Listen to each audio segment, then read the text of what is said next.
आया हूँ।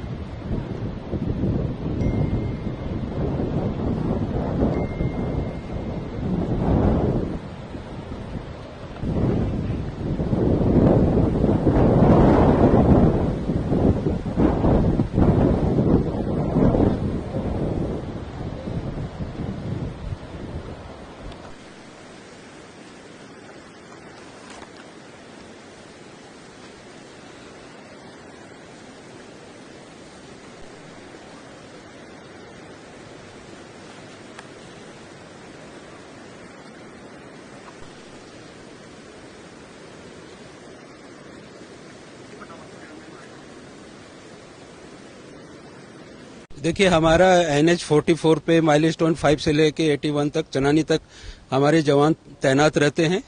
तो आज रोड की कंडीशन मिनट टू मिनट हमें मिलती रहती है।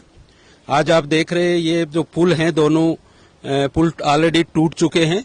जो श्रीनगर को उधमपुर से श्रीनगर जाने वाला हाईवे बिल्कुल बंद होने की वाला है। जस्ट अभी आप देख रहे हो दो ऊपर हाई पोल जिसको बोलते हैं, दोनों आपके सामने देखते देखते गिर गए।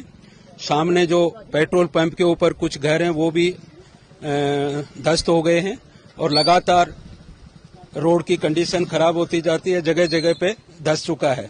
अब इस रोड के ऊपर गाड़ी 4 व्हीलर का मूवमेंट करना संभव नहीं है। CRP जगह जगह नजर रखी हुई है और मिनट टू मिनट ऊपर खबर दे रही है।